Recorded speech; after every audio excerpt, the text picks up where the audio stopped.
Olá, que as bênçãos de Deus estejam sobre a sua vida e sobre a vida da sua família.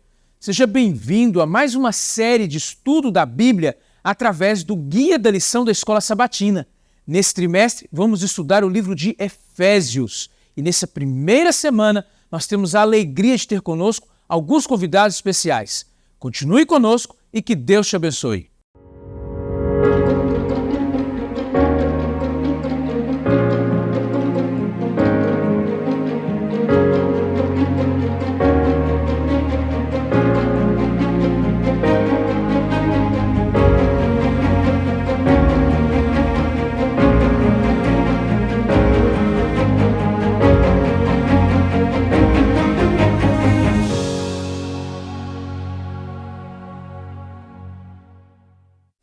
Bem-vindos a esta série de encontros de estudo da Bíblia, através da Escola Sabatina.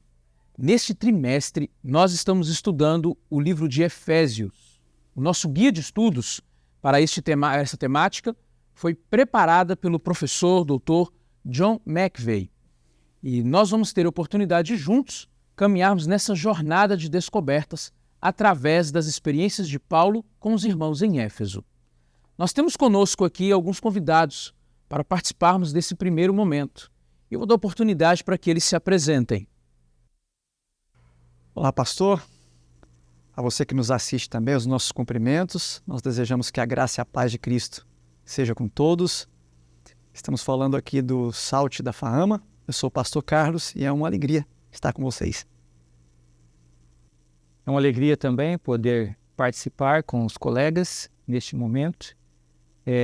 Eu sou o pastor Jean Zukovski e será um privilégio discutirmos este assunto tão importante.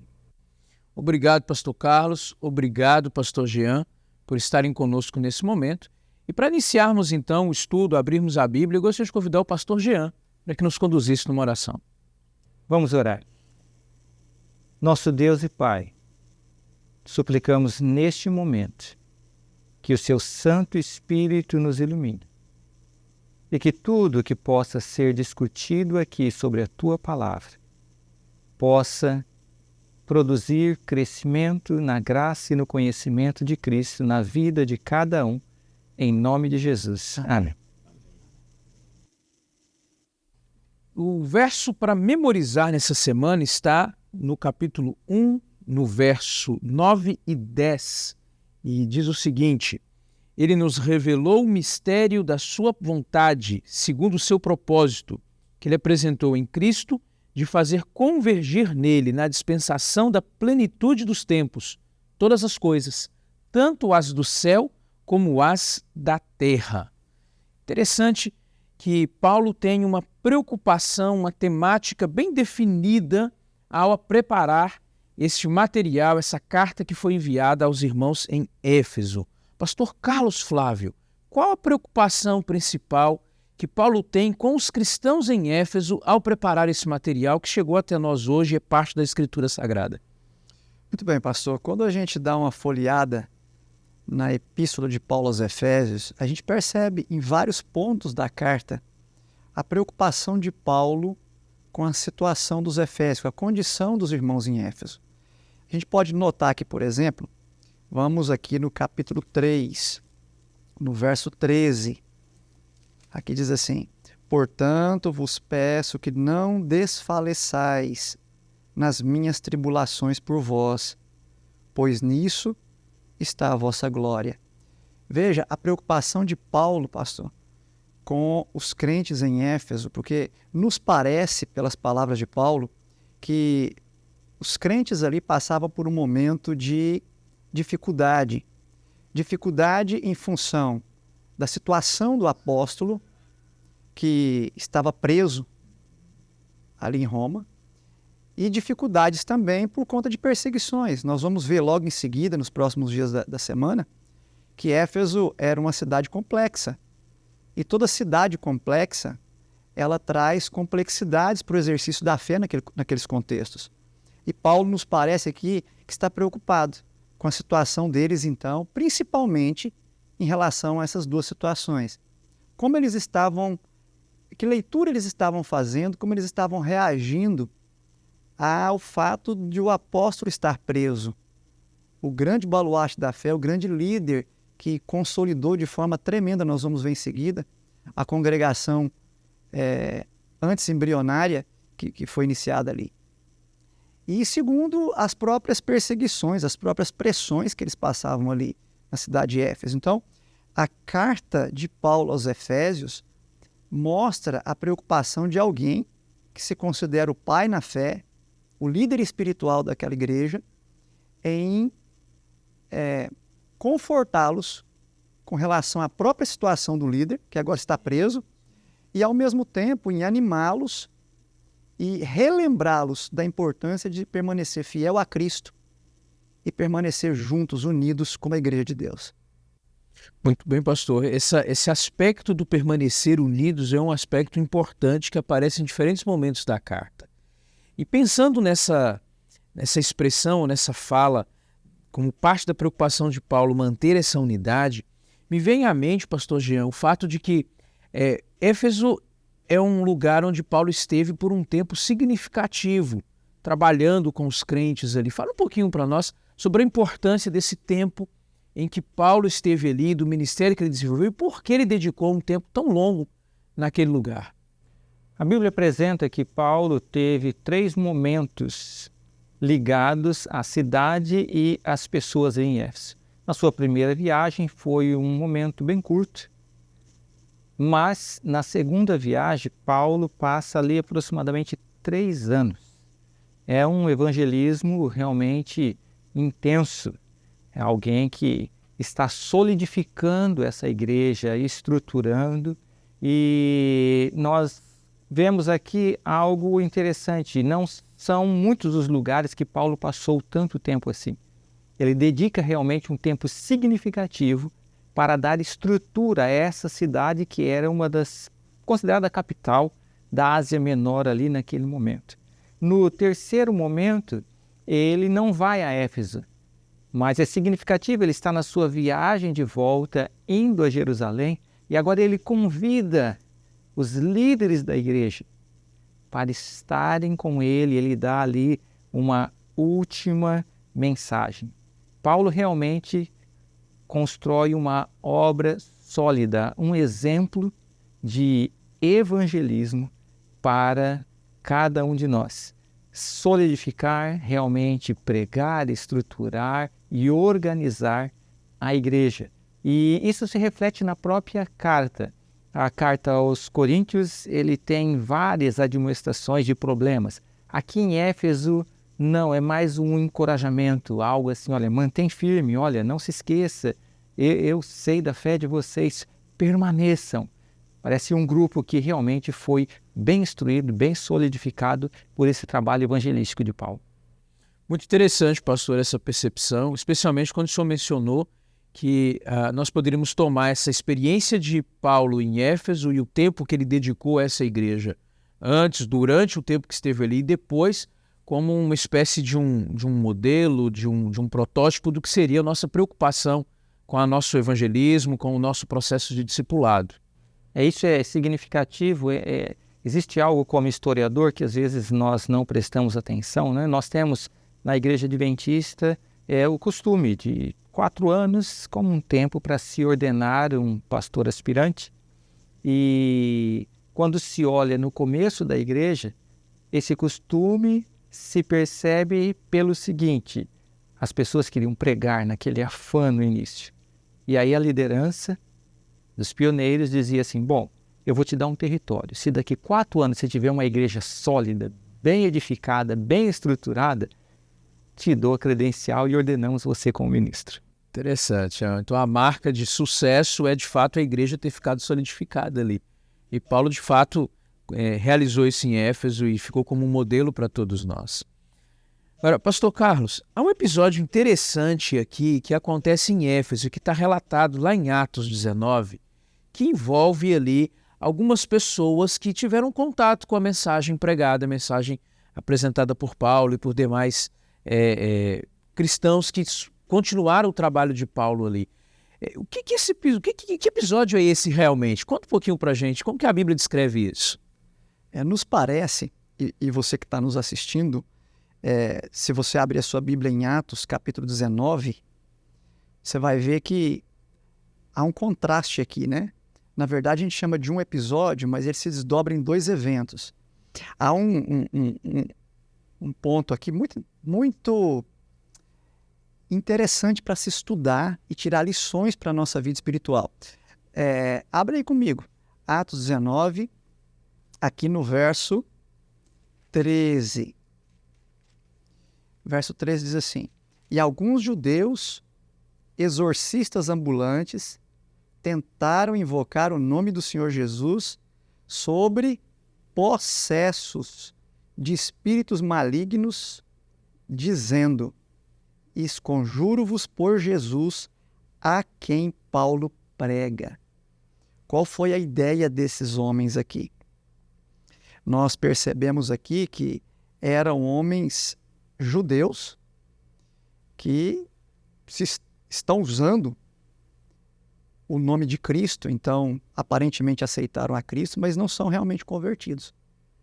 E eles agora vão invocar o poder de Cristo, e veja que eles não fazem isso uma vez apenas. O texto dá uma evidência, fala de possessos no plural. Invocar o nome do Senhor Jesus sobre possessos. Então, eles insistem numa prática que não está baseada numa fé genuína, numa conversão genuína. E isso dá margem para que o espírito do mal, para que o diabo tripudie deles. Olha o que acontece, o verso 14. O verso 14 ainda dá detalhes. Os que faziam isso eram 7 filhos de um judeu chamado Seva, sumo sacerdote. Ou seja, alguém que tinha já alguma base, algum conhecimento de uma estrutura religiosa e bíblica. Sim, né? Possivelmente aceitaram o nome de Cristo por conectar ele como cumprimento das promessas do Antigo Testamento.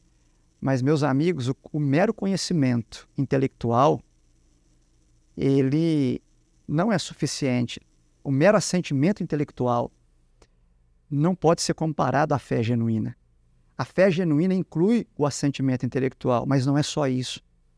É uma entrega autêntica, legítima, íntima, uma comunhão, uma experiência com Jesus Cristo. E quando eles invocam o Cristo que Paulo invocava, quando eles fazem o que fazem, usando fé emprestada, usando a fé de Paulo, o que vai acontecer? Verso 15, mas o espírito maligno lhes respondeu: Conheço a Jesus e sei quem é Paulo, mas e vós, quem sois? E aí fala o verso 16, e o possesso do espírito maligno saltou sobre eles, subjugou a quantos? Todos. E de tal modo prevaleceu contra eles que nus e feridos fugiram daquela casa. Que vergonha! Que vergonha! Você tentar exercer uma fé meramente intelectual, né? É bem verdade que os comentaristas vão divergir aqui se eles já tinham aceitado, mas não tinham uma fé genuína. Outros vão dizer que nem aceitado eles tinham, eles quiseram se aproveitar da fala de Paulo. Enfim, o fato é que nós estamos diante de pessoas que não tinham um relacionamento com Cristo, uma aceitação genuína de Cristo. E agora eles tomam uma coça de um espírito maligno e saem dali feridos, envergonhados. E aqui diz, chegou esse fato ao conhecimento de todos, assim judeus como habitantes de Éfeso, e veio temor sobre todos eles. E o nome do Senhor Jesus era engrandecido. O nome do Senhor Jesus era engrandecido pelo que aconteceu com eles? Não. É porque antes o texto fala assim, verso 11, e Deus pela mão de Paulo fazia milagres extraordinários, a ponto de levarem os enfermos lenços e aventais do seu uso pessoal, diante dos quais enfermidades fugiam das suas vítimas e os espíritos malignos se retiravam. Eu quero destacar para você que está nos ouvindo esse contraste, pastor. Os espíritos malignos fogem de Paulo e os espíritos malignos dão uma coça Naqueles que usam indevidamente ou sem uma fé genuína, né? Então, isso aqui é para pensar. E o segundo episódio está aqui também, verso 18. Fala assim, muitos dos que creram confessaram publicamente e denunciaram as suas próprias obras. Também muitos que haviam praticado artes mágicas, reunindo os seus livros, queimaram diante de todos. A gente vai ver isso aqui um pouco mais adiante, mas é também um desdobramento do que está acontecendo aqui. E com isso, o que vai acontecendo? E eu destaco por fim. Verso 10, a palavra do Senhor é pregada. Verso 20, assim a palavra do Senhor crescia e prevalecia poderosamente. E é interessante que no verso 17 fala que o nome do Senhor Jesus era engrandecido. Ou seja, aonde a palavra é pregada, o nome de Cristo é engrandecido e a obra de Deus avança. O nome de Cristo só é engrandecido e a obra de Deus avança quando a palavra é pregada. Aí, de fato, a palavra de Deus tem poder para quebrar as cadeias do mal. Existe um aspecto aqui que é interessante também colocarmos, que aqui está sendo apresentado um grande conflito. Na nossa estrutura de pensamento ocidental, mais focada no cognitivo, no ensino, no debate teológico, onde você vai apresentando a Bíblia para a pessoa, e essa pessoa, muitos deles já têm um conhecimento de Deus, de Cristo, e agora você saber realmente quem é esse Jesus, quem realmente está apresentando verdadeiramente a Bíblia.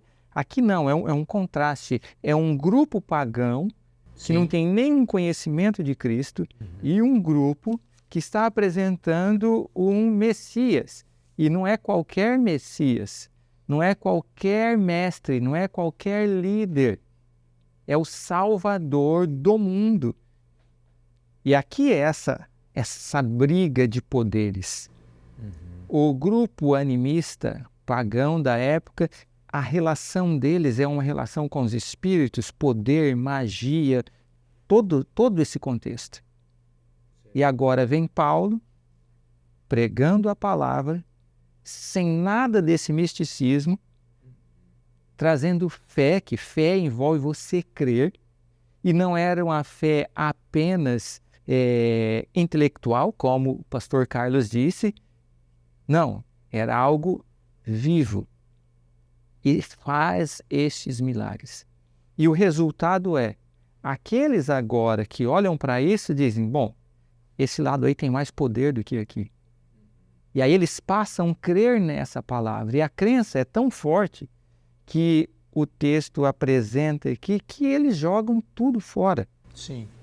Aqui o foco é assim, se você aceita a Cristo, existe uma negação completa do eu. E daqui para frente é Cristo que vai ditar as regras. E é Paulo dizendo, não vivo mais eu, Cristo que vive em mim.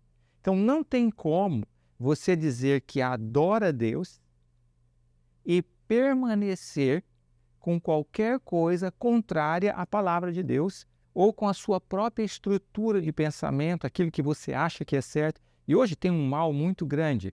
Você vai conversar com a pessoa, apresenta a Bíblia, não, aí está escrito, mas eu acho. E aí nós começamos a manter estruturas, manter alguns livros de mágica, algumas coisas. Não, isso aqui acho que não tem problema, isso aqui eu acho que não tem problema. Sabe, na adoração a Deus não tem como ter mistura. Ou é 100% segundo a vontade de Deus, certo, ou é erro. Não, mas olha, o irmão ali está quase 100% certo. Não tem como. Não, mas invocou o nome de Jesus. Está falando em nome de Paulo. Não, ou é 100% ou é nada. Com Deus não tem meio termo. E hoje, às vezes, nós queremos fazer mistura, trazer coisas de fora, modelos de adoração de fora, estruturas que não são coerentes com o assim diz o Senhor. Muito bem lembrado, pastor. Essa é uma lição que a gente precisa olhar com atenção quando estudamos a Bíblia, especialmente esse episódio do livro de Atos relacionado aos crentes em Éfeso. Misturar o nome de Cristo, a vontade de Cristo, com aquilo que é ideias individuais, pessoais, de outras fontes que não a Escritura, realmente é perigoso.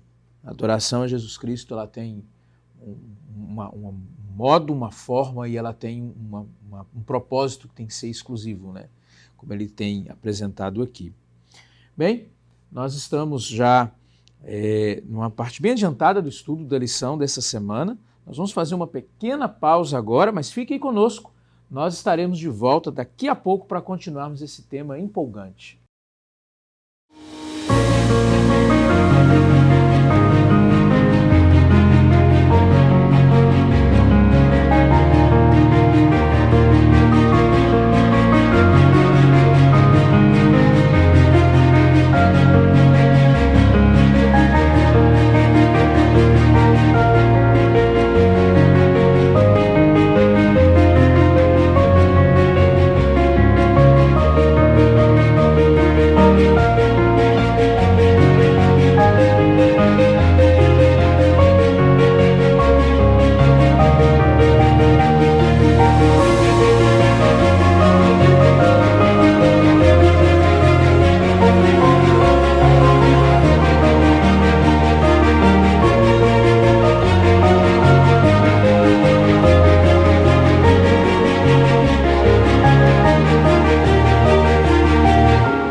Saltifaama, um seminário em missão. Estamos de volta com o nosso estudo da Bíblia aqui através do guia da lição da Escola Sabatina deste trimestre sobre o livro de Efésios. E no nosso bloco anterior, Pastor Jean, nós estávamos conversando sobre aquele episódio ali relatado em Atos e que ele tem um desdobramento, que é o desdobramento em que aquelas pessoas elas começam a mudar de vida e isso provoca um grupo específico da sociedade que vivia economicamente dependendo ou baseada nesse tipo de atividade mágica e de adoração idolátrica. Que lições a gente tira desse aspecto, desse relato da Bíblia aqui, pastor, dessa história relatada na Bíblia? É interessante nós observarmos que o Evangelho, através dessa história, nós percebemos que quando ele chega em algum lugar e realmente ele é colocado, praticado, pregado de maneira apropriada, ele causa um impacto na sociedade. E esse impacto vai afetar diferentes aspectos. O primeiro deles é a própria perseguição àqueles que pregam o Evangelho. Isso nós vemos na vida de Paulo em vários momentos, na vida de Pedro, de todos os apóstolos. No caso aqui, nós vemos que o impacto foi ainda maior, ele causou uma preocupação econômica naqueles que viviam da idolatria. Observa, não são pessoas apenas abandonando idolatria, queimando livros, mas os ourives da cidade que ganhavam vendendo imagens e todo tipo de adoração ligada à deusa dos Efésios, eles agora sentem que o ganho deles diminui. Nós percebemos isso em alguns outros momentos dentro da própria evangelização que a Igreja Adventista tem realizado em algumas ilhas no Pacífico. Venda de álcool desaparece praticamente, porque o número é tão grande de adventistas que esse tipo de produto, cigarro e outras coisas desaparecem. E aqui ocorre o quê? Uma revolta dessas pessoas porque estão perdendo dinheiro. E uma coisa que me chama a atenção ao olhar o texto e a história é que essa revolta causa um tumulto, mas é um tumulto sem sentido, que não é necessário nem Paulo e nem os cristãos aparecerem. O próprio magistrado da cidade vai e fala assim, vamos parar e pensar um pouquinho. Vocês têm algum problema? Tem os caminhos corretos. Isso também nos mostra que o inimigo pode trazer dificuldades, mas se nós permanecermos fiéis, o próprio Deus age. Aqui, o próprio Satanás tentou fazer um grande movimento, mas ele não conseguiu o seu intento e o movimento ficou praticamente sem sentido. Isso não significa que muitas vezes não teremos dificuldades maiores, mas nem sempre a melhor defesa é o ataque. Às vezes, espere em Deus, a solução aparecerá. Pastor, se me permite fazer um complemento aqui, dentro do contexto que o pastor Jean já bem explicou, se a gente for aqui para Atos 19, final do verso 25, diz assim, aqui fala o motivo da revolta deles. E é interessante notar assim, que o texto falou que Deus fez milagres extraordinários por meio de Paulo. E agora o texto vem e diz que houve uma grande revolta. Parece que Lucas está destacando aqui que o ataque veio na proporção da bênção. Vem um ataque para tentar minar o que está sendo feito, o trabalho que está sendo feito. E aqui diz que eles se revoltam porque o sistema de idolatria, que está, olha o 27, final do verso. A deusa Diana, aquela que toda a Ásia e o mundo adoram. Eu tenho um falso sistema de adoração, que está aqui representado por dois elementos. Verso 27, a nossa profissão e o próprio templo da grande deusa Diana. A nossa profissão, que era a profissão deles ali, os fabricantes dos nichos, como o pastor já falou, isso é o que eles eram. Eles não se viam de outra forma a não ser fabricantes dos nichos de Diana. E o templo? O templo era o grande monumento que eles erigiram ao sistema falso de adoração. Então, é muito forte isso aqui. E é tão forte que o texto vai dizer que eles foram para o teatro e aqueles que tiverem curiosidade de explorar, ainda que pela internet, como é que é as ruínas da cidade de Éfeso, vai ver que o templo, ele fica um pouquinho, ele fica na encosta, o teatro, perdão, ele fica na encosta de um monte. Ele fica um pouquinho mais elevado que a cidade. Então, quando esse pessoal pega essa grande turba e vai para o teatro, um teatro feito para 25 mil pessoas, claro que o texto não está dizendo que ficou cheio, mas o texto diz que eles ficaram ali gritando por 2 horas. Olha o verso 34. Quando, porém, reconheceram que ele era judeu, todos, a uma voz, gritaram por espaço de quase 2 horas. Grande é a Diana dos Efésios. Imagina um lugar que é visto lá da cidade, que ele fica um pouquinho elevado, uma turba grande vai para esse lugar e fica gritando por 2 horas, gritando alto, saudando o falso sistema de adoração. No mínimo, houve muitas pessoas que se juntaram a eles, ainda que por curiosidade. E aquilo se tornou uma assembleia tão grande que o procurador da cidade, receoso de que aquilo se tornasse um problema com Roma, precisou intervir. É claro que Deus, como o pastor falou, Deus vai usá-lo para proteger Paulo, ainda que a intenção dele fosse outra, né? Mas é para a gente ver que, sim, que quando o evangelho verdadeiro se levanta, o falso sistema de adoração reage, também se levanta e tenta fazer um ruído tão grande a ponto de convencer o mundo que o poder do mal é maior que o poder de Deus. Sim. E me parece que a gente tem uma outra lição aqui, pastor, que talvez não esteja tão explícita, mas é o fato de que toda essa turba se levanta, se revolta, mas os líderes cristãos, o povo cristão que ali está, tem uma consciência tão grande do que estão fazendo, do trabalho concreto que realizaram, que eles não precisam se levantar publicamente para responder essa revolta. Deus providencia que essa resposta vem de outro caminho, né? Então, às vezes nós temos situações também em que nós somos provocados publicamente ou por outras questões daquilo que são as nossas convicções e que não necessariamente naquele momento em particular a gente precisa dar uma resposta imediata ou naquela mesma altura, porque o trabalho que está sendo feito já providenciará isso através daquilo que Deus tem feito por nós. E o pastor falou uma coisa interessante aqui, né? Eu me lembro de um pregador aí que diz o seguinte: cuide da sua piedade e Deus vai cuidar da sua honra. Boa frase. Boa frase. Bem, pastores, nós temos aqui, ainda como desdobramento desse relato da relação de Paulo com a igreja em Éfeso, nós temos um momento em que ele tem uma terceira visita, uma terceira viagem, em que ele, de alguma forma, se encontra ali com os anciãos em Éfeso. E ele tem uma preocupação em particular, que está descrita aqui no capítulo 20 ainda de Atos, a partir dos versos 17.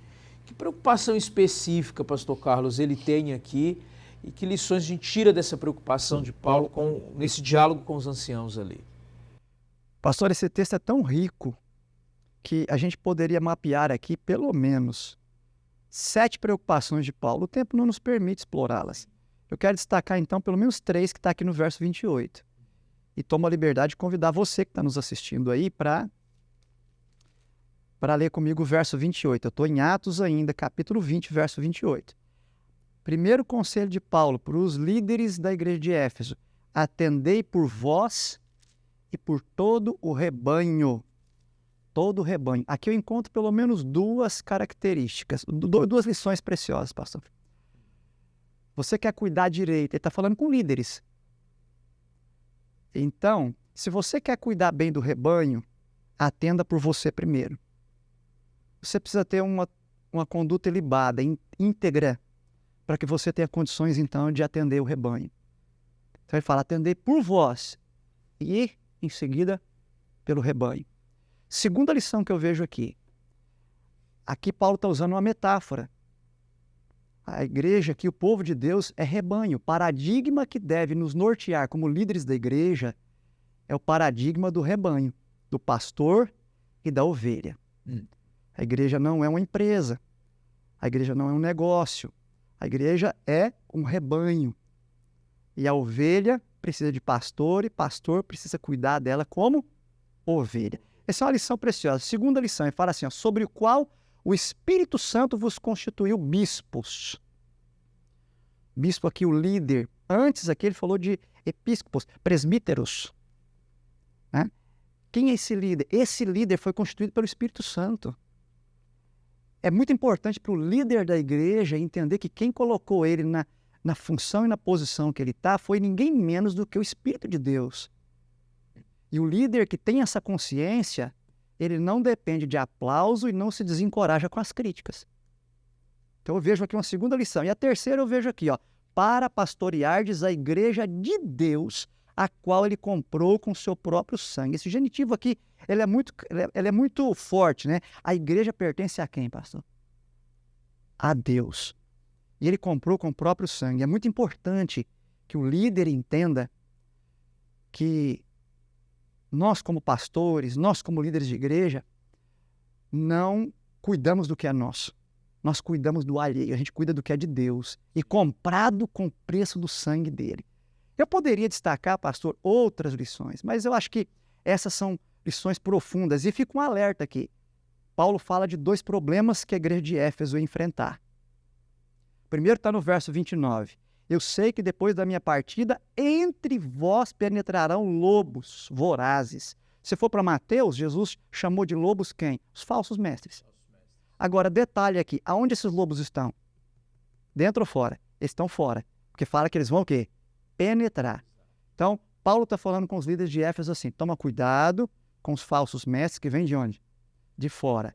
Mas no verso 30, ele diz assim, e que dentre vós mesmos se levantarão homens falando coisas pervertidas para arrastar os discípulos atrás deles. Uma advertência dupla, né? O perigo que vem de fora e o perigo que já está dentro. E o perigo que já está dentro. Que vai se levantar dentro da igreja. Como eu disse, a gente poderia trazer muitas outras coisas aqui, mas essas são suficientes para mostrar que líder era Paulo. Que líder era Paulo. Ele está saindo, mas o coração dele permanece ali. Essa é a igreja que eu amo, pela qual eu trabalhei, mas ela não é minha. Ela é de Deus, comprada com o sangue dele. Quem constituiu vocês foi o Espírito. Então, cuide desse rebanho, que ele pertence a Deus. Muito bem, pastor. Muito bem lembrado esse aspecto da liderança de Paulo. Isso me faz lembrar de uma outra questão aqui, pastor Jean. No capítulo 3, no verso 13, nós temos aqui uma preocupação de Paulo com relação ao impacto que a sua prisão poderia trazer para a fé daqueles irmãos. Afinal de contas, ele é um líder que eles conhecem ali, que conviveu com eles, que deu para eles toda essa motivação e conhecimento e experiência, dividiram juntos ali 3 anos e meio ali naquele lugar. E ele vai dizer no verso 13 do capítulo 3 de Efésios, portanto vos peço que não desfaleceis nas minhas tribulações por vós, pois nisso está a vossa glória. E está fazendo referência aqui, entendo, ao fato de que ele está preso ali e que eles também vão sofrer perseguições. Como que eles... Que lições adicionais dessa liderança de Paulo, como já foi mencionado aqui, a gente tira dessa preocupação específica que ele tem aqui, pastor? É interessante nós notarmos que em vários momentos Paulo vai apresentar, lá em Romanos no capítulo 1, ele diz, olha, eu não me envergonho do Evangelho. Chega para Timóteo, em 1 Timóteo e 2 Timóteo, várias vezes ele diz, olha, não se envergonhe das minhas prisões, muitos me abandonaram. O contexto é o quê? Imagina você se converteu, um grande líder, um grande pregador, daqui a pouco ele está preso, condenado como um malfeitor, alguém que trabalha contra o bem-estar da nação, e aí um monte de outras acusações referentes a essa. E o cristianismo agora é considerado uma religião de superstição e não é considerada uma religião oficial no Império. Se você aceitá-la, você agora é um pária da sociedade e o seu líder está na cadeia. E agora você tem que sair e pregar, e o seu vizinho vem e fala assim, mas você é daquela igreja, daquele cara que está preso, que está lá em Roma e sendo julgado e é um problema para a sociedade. E nesse momento, o cristianismo começa também a sofrer algumas acusações, como, por exemplo, de canibalismo, porque agora eles estão ceia do Senhor, estão comendo o corpo e o sangue de Cristo. E então tem ali sacrifícios místicos, tá vendo? Eles estão comendo carne viva, bebendo, e um monte de mentiras surgem. E Todo tipo de mito, de história construído agora para poder validar o fato de que não, essa igreja é proscrita. E a tendência nossa nesse momento é fazer o quê? Eu não sou disso, e começa a esconder a sua fé. Paulo vem e fala, não, isso aqui é a nossa glória. Eu não estou sofrendo nada comparado com o que o meu mestre sofreu, que é Jesus. E tudo que eu estou sofrendo foi para trazer o conhecimento dessa salvação que vem pelo sofrimento, que é o preço do pecado. Então, este é o contraste que Paulo está dizendo. Não tenha vergonha das minhas prisões. E se você for fiel, você também vai sofrer. Pode ficar tranquilo. Pode ficar tranquilo, todos nós, né? E sabe, pastor, eu acho interessante um detalhe aqui. Paulo podia, como o pastor Jean falou, ele podia ter dito assim, olha, o pastor Jean tocou num assunto aqui de 2 Timóteo, lá em 2 Timóteo 1,8, né? Timóteo estava, às vezes, sentindo vergonha do fato de Paulo estar preso. E aqui, Paulo vai tocar nesse assunto de novo, no 3,13. E eu acho interessante que Paulo podia ter se aborrecido. Então, assim, que isso? Conviveram tanto tempo comigo e agora estão me rejeitando, estão me envergonhando, né? Se envergonhando de mim. É muito comum, quando o líder está sob pressão, o líder está sendo injustamente acusado, e nesse caso aqui, até preso, é muito comum o líder olhar para si mesmo.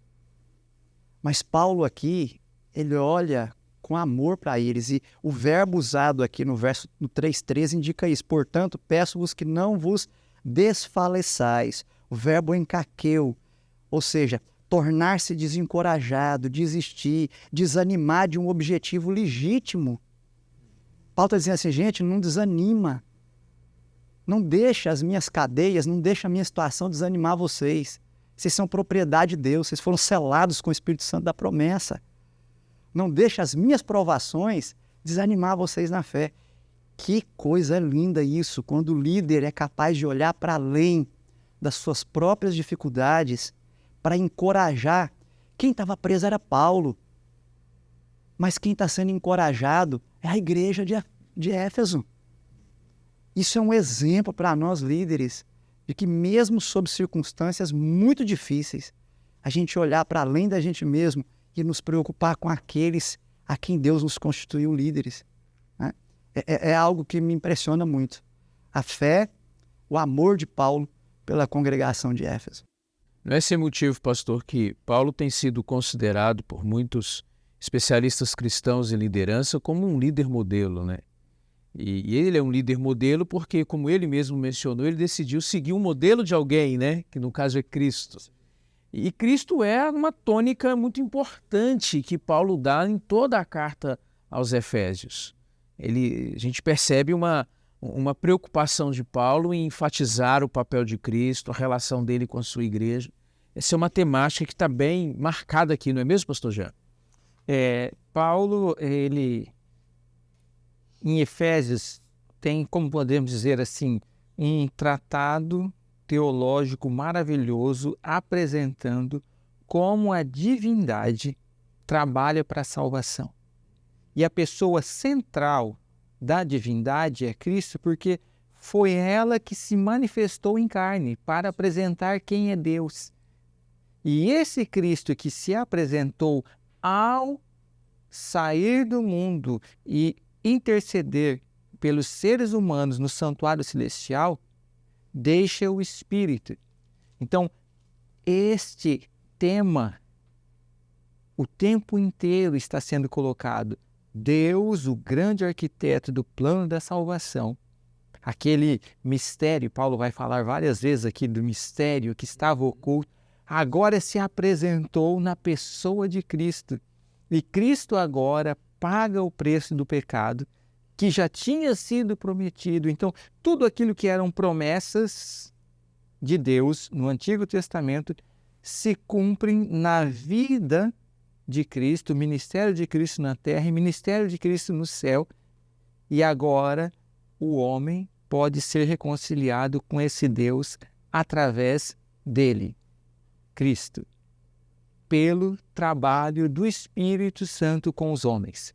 Sim. Então, a melhor articulação desse projeto divino de Deus na pessoa de Cristo, pela ministração do Espírito com os homens, é desenhada aqui na carta aos Efésios, de forma muito fantástica, maravilhosa e harmônica.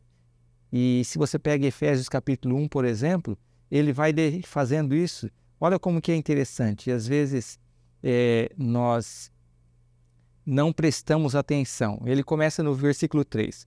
Bendito Deus e Pai de nosso Senhor Jesus Cristo, que nos tem abençoado, Deus tem abençoado o Pai, com toda sorte de bênção espiritual nas regiões celestiais em Cristo.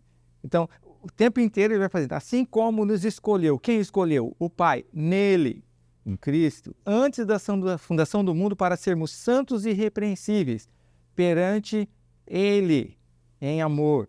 Nos predestinou para Ele, pela adoção de filhos por meio de Jesus Cristo. Então, ele vai o tempo inteiro nos dando essa clareza do plano da salvação, arquitetado pelo Pai, que é o plano da divindade, manifestado em Cristo e sendo trazido até nós pelo Espírito. Então, Paulo é fantástico em trabalhar tudo isso nessa carta, nessa centralidade de Cristo no plano de Deus da salvação. E aí o elemento central que aparece conectado com Cristo aqui, com a obra do Espírito, com Cristo enviando o Espírito e atuando por meio do colégio apostólico aqui, é quem? A igreja. Sim, pastor. A conexão Cristo e a igreja através do Espírito. Essa conexão vai ser a figura que Paulo, é a realidade que Paulo vai trazer para dizer, olha, é na igreja, é permanecendo unidos na fé em Cristo e pelo poder do Espírito, que a obra de Deus o Pai vai sendo realizada em vocês. Então, por isso que Paulo vai tentar agora ilustrar esse papel importante dele, a importância deles se manterem conectados com Cristo no Espírito através da igreja para a honra e glória de Deus Pai. E aí vai aparecer várias metáforas, né? Aqui mesmo em Efésios vai aparecer a metáfora do corpo, a metáfora do edifício, a metáfora da esposa, a metáfora da família, a metáfora do exército. 5 metáforas em Efésios. E aí você começa a conectar com outros lugares. Paulo vai trabalhar também. Lá em Tito, a metáfora do povo de Deus. Em Corinto, a metáfora do santuário. Você vai ter outras metáforas. Cristo também usou metáfora para a igreja, é o rebanho, é o sal, é a luz, é a videira, é a colheita de grãos. João são os candeeiros. Você tem outras metáforas aí. Pedro é o povo de Deus. Para que essas metáforas? Para pegar imagens de realidades que as pessoas conheciam e tentar ilustrar aspectos da organicidade da igreja, que tem como fundamento Jesus Cristo, como guia o Espírito e aquele a quem ela está dedicada, Deus o Pai. Então, é muito interessante estudar Efésios com esse olhar de que o fio de ouro aqui é a pessoa de Cristo operando por meio do Espírito na igreja, onde Ele quer que todos os crentes efésios se mantenham unidos pela fé. E aí, Bem que lembrado, entra, pastor. e aí que entra o fato da própria palavra eclesia, né? Que é a congregação, aonde, pegando lá em Coríntios, que ele diz assim, né? Deus estava em Cristo reconciliando consigo o mundo. Ou seja, essa eclesia de Cristo vai agora, um dia, se reconciliar plenamente, onde divindade, Pai, Filho e Espírito e o seu povo estarão juntos. Então a igreja é esse símbolo. Então não tem a minha igreja, a minha casa, a minha... Por isso que é importante, Paulo dá muita força a essa questão que o pastor Paulo está falando, pastor Carlos está falando da questão da igreja, não abandonar a igreja como o local onde nós vamos desfrutar desta irmandade. Tá? Então é muito mais do que um projeto. Ela realmente representa a totalidade daqueles que seguem a Cristo em todas essas metáforas que são apresentadas. Muito bem lembrado, pastor Jean e pastor Carlos. Eu acho que eu só acrescentaria aqui o fato de que Paulo ele se refere à igreja e me parece que na leitura do texto a gente consegue perceber que ele não está se referindo à igreja apenas à igreja local em Éfeso, né?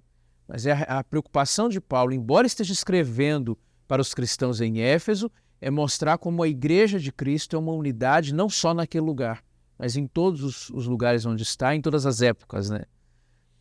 Pastores, nós temos aqui já um tempo, já precisamos caminhar para o final já desse encontro, desse estudo, mas a gente não poderia deixar de mencionar duas questões que eu julgo muito importantes aqui dentro dos episódios que nós estudamos da lição dessa semana. Um deles tem que ver justamente com a retomada, eu mencionei no bloco anterior que a gente ia retomar isso, com aquele episódio em que aqueles homens e mulheres em Éfeso são confrontados com as suas práticas pagãs, mágicas e a realidade do Evangelho, e eles se desfazem daqueles livros. Mas o texto parece dar uma ideia de que não era uma coisa assim, um desfazer-se de algo sem custo, né? Era algo caro ali. Que lição a gente tira, pastor Carlos, hoje para a nossa vida hoje, quando nós somos encontrados, somos confrontados com as nossas práticas, o nosso dia a dia, e temos que colocar em peso as questões econômicas, de sustento às vezes, né? E a realidade do que é seguir Jesus Cristo. Aqui, esse é um ponto importante, pastor, porque os sistemas desse mundo, eles cobram um preço muito alto, né? O sistema de Cristo é um sistema que nós obtemos o perdão e o preço quem pagou foi Cristo. Isso não quer nem de longe dizer que nós vamos agora viver do jeito que queremos, porque isso seria graça barata. Mas o preço do nosso perdão, Jesus paga. Mas os sistemas desse mundo, diferentes do sistema cristão, eles não perdoam, eles cobram um preço alto.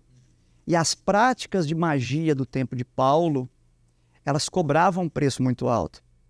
Ellen White diz no Atos dos Apóstolos que os livros que esses homens queimaram eram livros que tinham fórmulas mágicas, fórmulas para rituais e recitações para se invocar os demônios e ter contato com Satanás e obter desses demônios informações. E essas pessoas eram remuneradas por isso, né? Então não era uma coisa simples. Chega-se dizer aqui que os volumes, a lição trouxe essa informação aqui, que era 50 mil dias de salário. 50 mil dias de salário. Se fosse uma pessoa, o salário de uma pessoa, são 137 ou 138 anos de trabalho. Se você pegar 137 pessoas, elas teriam que trabalhar um ano e o dinheiro todinho só para juntar tudo para comprar um livro desses. E o que a senhora White fala? Que aquilo que eles mais gostavam, quando o Espírito Santo entrou no coração e transformou eles, tornou-se objeto de quê? Tornou-se objeto de repúdio deles. Aquilo que eles mais gostavam, eles agora abominam. E por que eles querem queimar em praça pública? Para dar o testemunho de que aquilo nada é, que a verdadeira grandeza só é encontrada naquele Cristo que Paulo pregou e que eles aceitaram pela fé. Então isso tem algumas lições aí que fica para nós hoje, né? Sim, de Às vezes fato. hoje aceitamos, mas não queremos pagar o preço. E nesse caso, o preço era destruir aquilo que te mantém conectado com o reino das trevas. Se for um esperto aqui, ele poderia dizer, pastor, mas é caro, eu vou vender, eu vou doar. Sim. Mas, né? Mas aquilo que você não quer de bom para você, você não deve querer para os outros.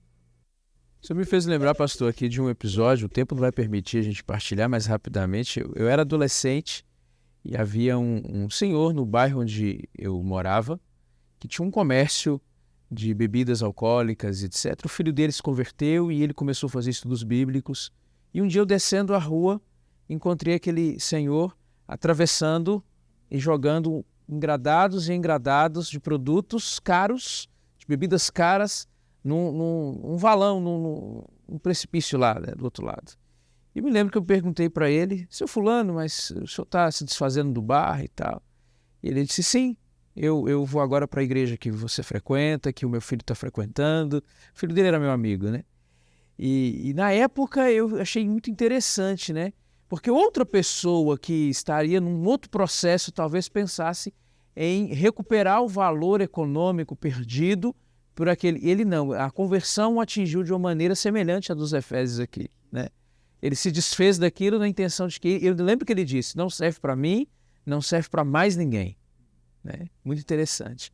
Pastor, para a gente concluir aqui o nosso estudo dessa semana, Paulo ele tem uma preocupação ao longo dessa carta de também tratar da relação dos poderes aqui. A linguagem que fala de poderes, ela é muito comum aqui. Por que Paulo tem essa preocupação? A gente já viu que tem um contexto histórico e religioso envolvido ali da questão da idolatria e da magia, mas há um pouquinho, algo mais aqui que Paulo quer enfatizar quando ele usa essa linguagem de poder? Hoje, como nós não estamos aparentemente na nossa sociedade vivendo nesse mundo animista, né, de temor, poderes, espíritos, magia e etc., às vezes você ouve coisas, o fulano fez um encosto para mim, ou isso ou aquilo, mas ainda existe uma guerra, um grande conflito, mesmo que não estejamos conscientes disso. Nós, Paulo vai dizer, não lutamos contra carne e sangue. Nós lutamos contra poderes. A nossa luta é direta contra o inimigo, contra Satanás e seus anjos. Quando nós ganhamos essa consciência, nós percebemos o quê? Nós não temos poder para vencer. Então nós precisamos de uma outra autoridade, de um outro poder. E essa autoridade está naquela frase de Cristo que ele diz, foi-me dado toda a autoridade. Por isso que a vitória é certa, mas ela é certa se eu reconhecer que eu não tenho poder. E aí que entra a grande força que Paulo vem e nos coloca, dizendo, olha, orai sem cessar. Tá? Então, nós temos a força do que? Agir pela palavra. Santifica-os na verdade. É a verdade. O poder está na palavra. E se eu crer na palavra e exercer fé na palavra, Deus vai me dar a vitória sobre qualquer poder ou autoridade do mal que exista. Hoje parece que ficou meio assim, né? É mais quase que nominal, mudei um pouquinho aqui ou ali. Nós não temos essa consciência, às vezes, de que a nossa luta é muito maior do que nós imaginamos. De que realmente é uma briga intensa de poderes entre o bem e o mal. E ao nosso lado está a grande força, mas precisamos buscá-la em oração e fazer e submeter tudo o que temos à vontade de Deus. Muito bem, pastor. Que último conselho você deixaria para nós encerrarmos o encontro de hoje para os nossos amigos que estão nos acompanhando dentro dessa temática que nós discutimos aqui? Dentro de tudo que foi colocado, me chama a atenção um aspecto que quando nós aceitamos a Deus como Salvador, a nossa vida muda, o seu estilo de vida muda. E você agora, de uma maneira positiva ou negativa nos olhos dos outros, mas vai influenciar alguém. Você vai incomodar as pessoas, você vai ser uma luz. Se a luz vai contra os seus olhos, incomoda. Mas se a pessoa ficar do teu lado, ela vai ver uma luz maravilhosa para também chegar no mesmo Cristo que você serve. Ok. Pastor Carlos, o senhor teria também aí uma última palavra para as pessoas que estão nos acompanhando? Tenho sim. Você que nos acompanhou percebeu que nosso esforço foi para tentar fazer o contexto, já que é a primeira lição, fazer o contexto da carta de Paulo aos Efésios. Tem muita coisa boa pela frente, mas eu quero deixar com você um detalhe precioso aqui de Efésios capítulo 1. Se você for aqui, pastor Heber, Efésios 1, verso 5, diz assim, que ele nos predestinou segundo o beneplácito da sua vontade para louvor da glória da sua graça. Aqui o verbo está lá no passado. Deus nos predestinou para aceitarmos sua graça no louvor da sua glória. Agora, quando você vem para o verso 12, fala que ele nos fez herança a fim de sermos para louvor da sua glória, presente, a fim de sermos. E quando você vai agora para o verso 14, até o resgate da sua propriedade em louvor da sua glória. 3 vezes. No passado, Deus nos predestinou para louvor da sua glória. No presente, Ele nos dá o Espírito Santo para vivermos em louvor da glória dele. E no futuro, Ele virá finalmente nos dar a posse da herança para a glória dele. Se aquele que nos acompanhou hoje quiser conhecer mais sobre como viver para a glória de Deus, como responder em gratidão tudo que Ele fez e faz por nós, acompanhe as próximas lições. São lições preciosas que estão por vir. E que Deus nos ajude, a compreender. Obrigado, pastor. Vamos aproveitar então e pedir que o senhor nos faça a oração de encerramento desse estudo. Vamos sim. Vamos orar então? Nosso Deus e nosso Pai Celestial, nós te agradecemos pelo privilégio de as experiências que o apóstolo Paulo, teu servo, teve com a igreja, com o povo e principalmente com a igreja de Éfeso, ter sido deixado em registro para nós hoje, a fim de aprendermos com a tua palavra inspirada os teus bons propósitos em Cristo, pelo Espírito, para a honra e glória de Deus, através da tua igreja em nossas vidas. Realiza, Senhor, essas bênçãos em nós e através de nós, aqueles que não te conhecem. Guarda-nos, dê-nos uma mente clara, um coração que arde pelo teu evangelho e ajuda-nos a cada dia nos parecermos mais com Cristo, nosso Salvador, até que Ele venha. Essa é a nossa oração e nós a fazemos em nome de Jesus. Amém. Amém. Obrigado, pastor Carlos. Obrigado, pastor Jean, por estar conosco nesse primeiro encontro dessa série. E obrigado a você que nos acompanhou até aqui. E como o pastor Carlos mencionou, nós convidamos você a continuar nos acompanhando nos próximos encontros que teremos ao longo desse trimestre. E na próxima semana, nós vamos estudar no livro de Efésios o grandioso plano divino centrado em Cristo. Que Deus te abençoe.